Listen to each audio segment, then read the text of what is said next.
જય શ્રી કૃષ્ણ, રાધે રાધે. વિષ્ણુ, અહીંયા પહેલાં મેં લીધી છે હળદર, કારણ કે આપણે વૈષ્ણવની કમેન્ટ આવી કે આપણે ભઠ્ઠી પૂજન કેવી રીતે થાય. આપણે ગૃહ સેવામાં આપણે અન્નકૂટ પહેલાં જન્માષ્ટમી પર જે સામગ્રીની શરૂઆત કરીએ તો આપણે ભઠ્ઠી પૂજન પહેલાં કરવામાં આવે છે. તો આપણે ગૃહ સેવામાં સૂક્ષ્મ પ્રકાર એટલે એકદમ ટૂંકમાં કેવી રીતે કરી શકાય. તો પહેલાં હળદરનું ગેસનો જે ચૂલો છે ને, જ્યાં આપણે સામગ્રી કરીએ છીએ ત્યાં આપણે એક સાથીઓ કરવાનું હળદરનું આવી રીતે.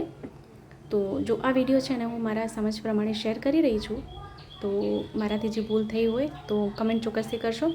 અને જે ગેસની પાછળ જે ગેસ છે ત્યાં ભીત હોય એટલે દીવાર પર આવી રીતે આપણા સેવ્ય સ્વરૂપજી છે એ પ્રભુનું અહીંયા આપણે નામ લખીને આવી રીતે મિશ્ર ભોગ ધરવાનું અને એક નાનો ટુકડો ગેસ ચાલુ કરીને એના પર પધરાવવાનું.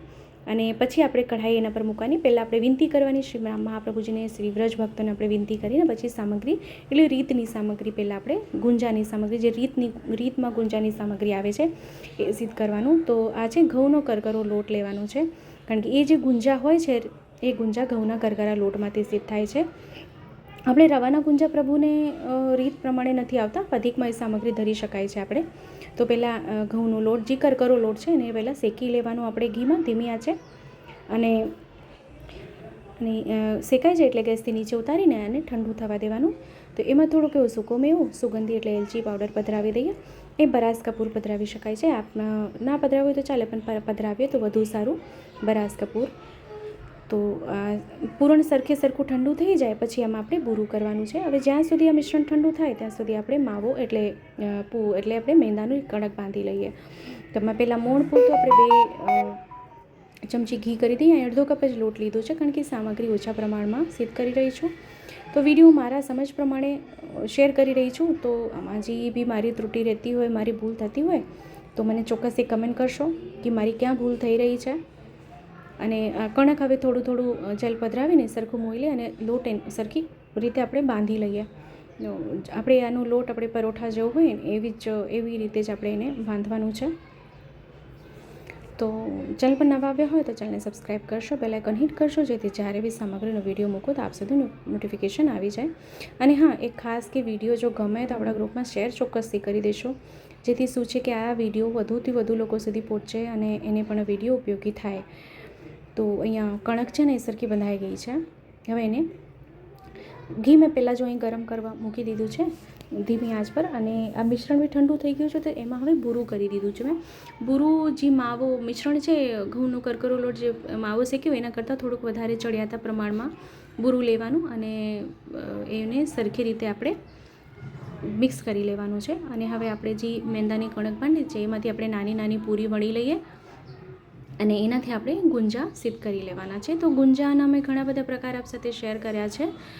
તો આજે આપણે જે રીતના ગુંજા છે એ હું આપ સાથે શેર કરી રહી છું. તો આવી રીતે નાના લુવા લઈને અને પૂરી વણી લઈએ.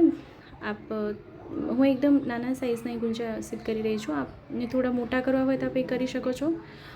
તો આ રીતની સામગ્રી તો આપણે અન્નકૂટ ઉત્સવ પર અને જન્માષ્ટમી પર તો પ્રભુને વિશેષ રૂપથી ભોગ ધરવામાં આવે છે કે જ્યારે બડો મનોરથ હોય એટલે મોટા ઉત્સવ પર જ પ્રભુને, એટલે બધામાં આવે પણ બડા ઉત્સવ પર ખાસ વિશેષ રૂપથી આ બધી સામગ્રીઓ આવતી હોય છે.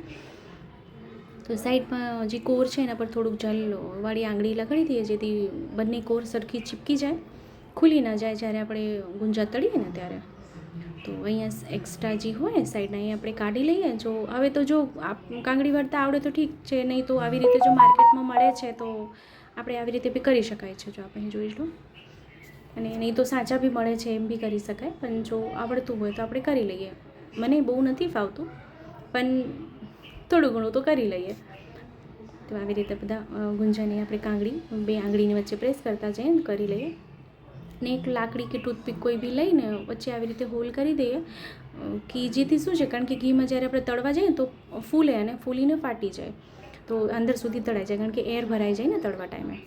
તો ગેસની આંચ જો ધીમી રાખવાની આપણે જણાવું, અને ધીમી આંચે એકસાથે જેટલી સામગ્રી તળાય એ એમાં પધરાવી દેવાના અને એને બ્રાઉન કલરના થઈ જાય ત્યાં સુધી આપણે એને તળી લઈએ.